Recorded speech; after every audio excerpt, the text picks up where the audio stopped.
Hola, hola, hola, bienvenidos a este canal de economía sin salir de casa.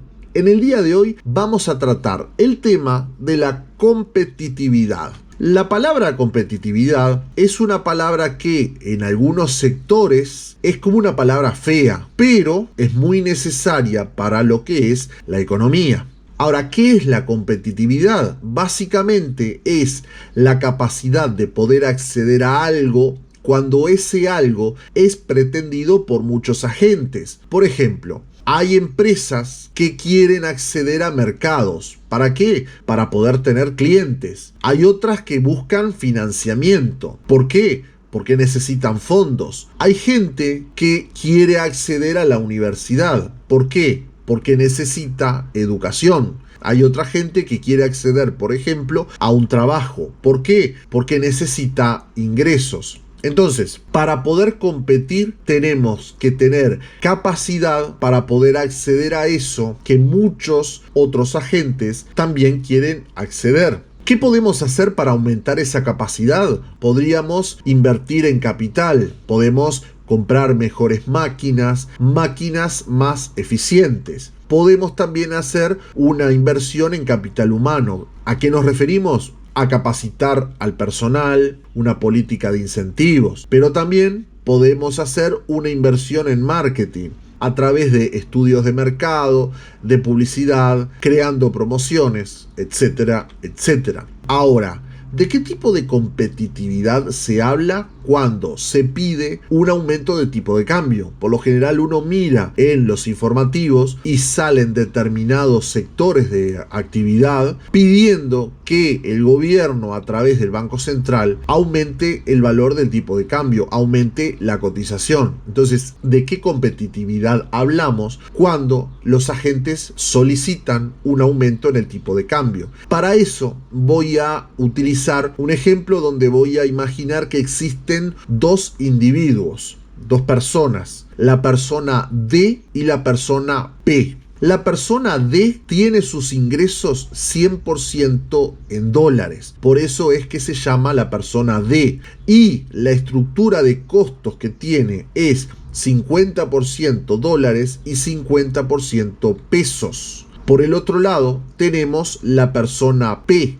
La persona P tiene sus ingresos 100% en pesos y sus costos también están repartidos como la anterior persona, 50% en pesos y 50% en dólares. Vamos a ver qué sucede con los montos. Aquellos montos que estén expresados en pesos van a seguir la evolución de la inflación. Por el contrario, aquellos montos que están expresados en dólares van a seguir la evolución de la devaluación. Vamos a ver qué pasa cuando tenemos inflación y devaluación y cómo es la relación entre estas tasas. Primero vamos a ver qué es la inflación. Para eso había utilizado un ejemplo donde decíamos que la economía era un barco que iba transitando por un océano. De repente se encuentra con un iceberg. Hay una parte que se ve y otra parte que no se ve. Habíamos dicho cuando vimos inflación que la parte que se ve es el aumento de precios y la parte que no se ve es la pérdida de valor de la moneda con respecto a una canasta de bienes y servicios. Cuando vimos devaluación, utilicé el mismo ejemplo. Ahora, la parte visible es el aumento del tipo de cambio y la parte no visible es la pérdida de valor de la moneda, pero ahora con respecto a una divisa, con respecto a una moneda extranjera.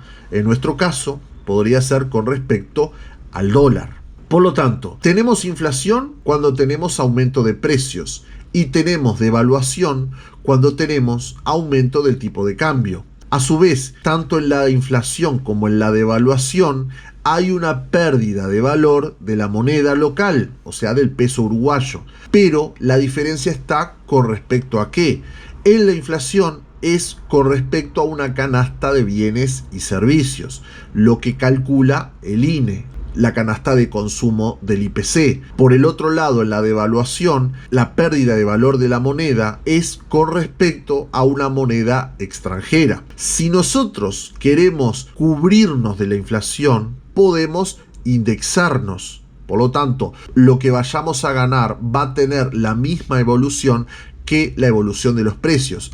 Si nos queremos cubrir de la devaluación, tendríamos que dolarizarnos. Vamos a ver qué pasa cuando inflación y devaluación son distintos. Puede haber una primera situación en donde la inflación está por encima de la devaluación. ¿Qué significa esto? Que el aumento de los precios es mayor al aumento del tipo de cambio. Esto se llama atraso cambiario. Es un concepto muy utilizado, por ejemplo, en Uruguay. ¿Qué sucede cuando hay atraso cambiario con respecto a los dos agentes que habíamos mencionado? En el caso del señor D, ese señor que tiene sus ingresos 100% en dólares, la evolución de los costos en pesos es mayor a la evolución de sus ingresos en dólares. ¿Qué significa? Que sus costos van a aumentar con respecto a sus ingresos. ¿Por qué?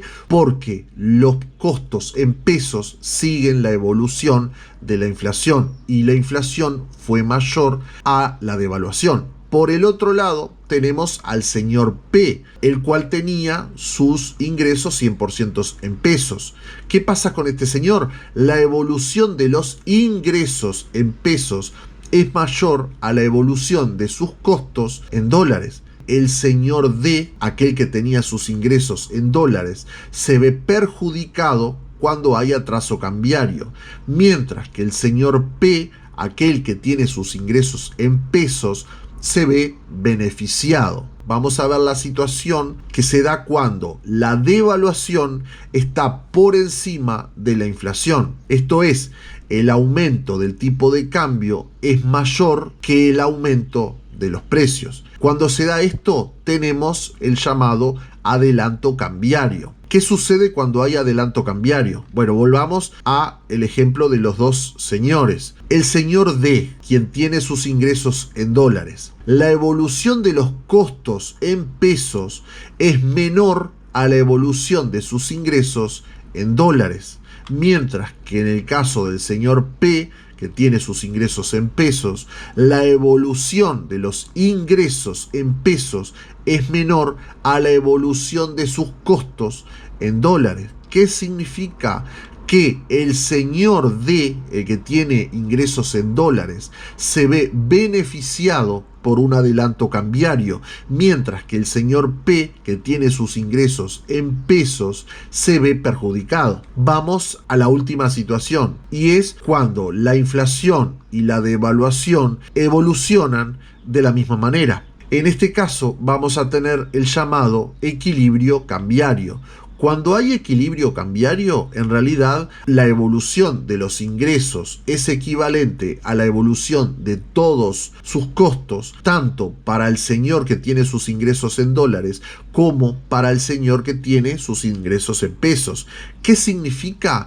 Que ambos agentes empatan. No hay ni beneficiados ni perjudicados con esta situación. Vamos a ver cómo funciona el tema de los beneficiados o los perjudicados. Recuerden, son beneficiados aquellos que ven que el aumento de sus ingresos es mayor al aumento de sus costos, sea cual sea la moneda. Son perjudicados aquellos que ven cómo el aumento de sus ingresos es menor al aumento de sus costos. En la pantalla vemos un cuadro donde justamente se presentan todas las posibilidades que pueden existir con respecto al señor D y al señor P, y cuando estos o son perjudicados o son beneficiados. Vamos a hacer una comparación entre lo que es el atraso cambiario y lo que es el adelanto cambiario. Recuerden, tenemos atraso cambiario cuando la tasa de crecimiento de los precios es mayor a la tasa de crecimiento del tipo de cambio. O, dicho de otra manera, la inflación es mayor a la devaluación. Por el otro lado, tenemos adelanto cambiario cuando la tasa de crecimiento de los precios es menor a la tasa de crecimiento del tipo de cambio. O, dicho de otra manera, la inflación es menor a la devaluación. Con el atraso cambiario lo que tenemos es un estímulo a las importaciones, o sea, a comprar bienes del exterior, del resto del mundo. Por el otro lado, cuando tenemos adelanto cambiario, lo que se estimula son las exportaciones. Eso es vender al resto del mundo nuestros productos. Por lo tanto, cuando hay atraso cambiario en la economía hay una salida de divisas, un egreso de divisas, mientras que cuando hay adelanto cambiario lo que se da es un ingreso de divisas. Por el otro lado, y acá viene lo más importante, cuando tenemos atraso cambiario, el resto del mundo nos ve más caros. Por lo tanto, probablemente no compre nuestros productos. Pero cuando tenemos adelanto cambiario, el resto del mundo nos ve más baratos. Cuando el resto del mundo nos ve más barato, es donde se basa esta visión de competitividad. Con respecto a la competitividad, si tenemos atraso cambiario, vamos a tener menor competitividad. Si tenemos adelanto cambiario, vamos a tener mayor competitividad. Ahora, ¿por qué se daría un atraso cambiario? Y estas son preguntas que voy a responder. Se da esta situación, este efecto de atraso cambiario, cuando los gobiernos intentan frenar la inflación. ¿Qué utilizan para eso? Utilizan el precio de los bienes y servicios importados. Tratan de mantenerlos a raya y para eso fijan el tipo de cambio. Ese tipo de estrategia se llama estrategias de ancla cambiaria. ¿Qué pasa en esas situaciones? Bueno, se eligen como sistemas cambiarios el tipo de cambio fijo o las bandas de flotación o la paridad deslizante o también llamada tablita o el control de cambios. Hay un video que trata justamente de este tema, sistemas cambiarios. Bueno, pero ¿qué es lo que se reclama cuando hay atraso cambiario? Lo que se reclama es liberar el tipo de cambio. Por lo general se atribuye el alto nivel de inflación a un déficit fiscal financiado con emisión. ¿Qué indicadores de competitividad existen?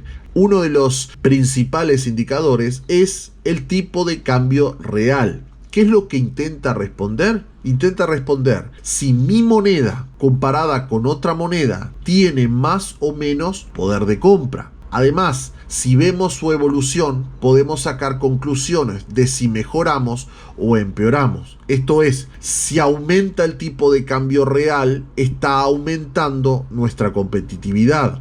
Por el contrario, si disminuye el tipo de cambio real, está cayendo nuestra competitividad. Vamos a ver datos de la realidad. Estos datos son el tipo de cambio real en Uruguay y el organismo responsable de calcular estos datos es el Banco Central del Uruguay. Para eso elegimos 6 economías: Estados Unidos, México, Brasil, Argentina, España y China.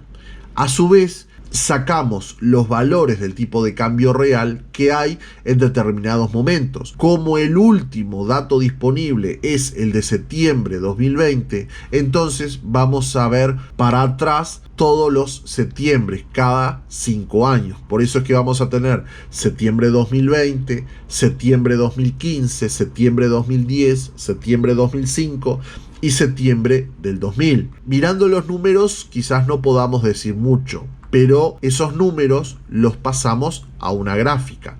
Y aquí sí podemos ver cómo fue la evolución. Por ejemplo, con Estados Unidos.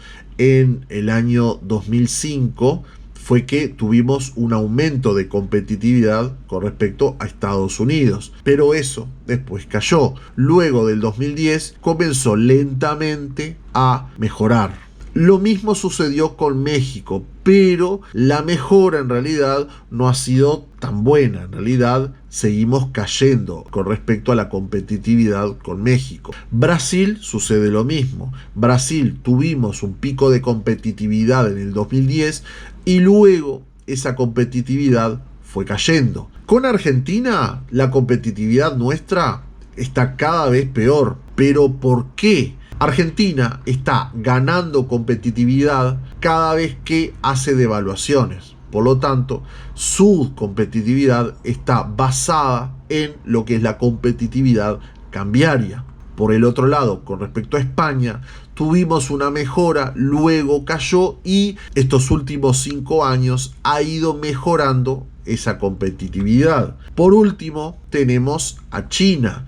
Con respecto a China, tuvimos un pico de competitividad en el 2005, luego cayó en el 2010 y luego de ese momento comenzó lentamente a aumentar. ¿Por qué ponemos China? Porque hoy en día China es nuestro principal comprador, es el principal destino de nuestras exportaciones. Espero que les haya gustado, espero que hayan entendido. Nos vemos en la próxima. Chau, chau.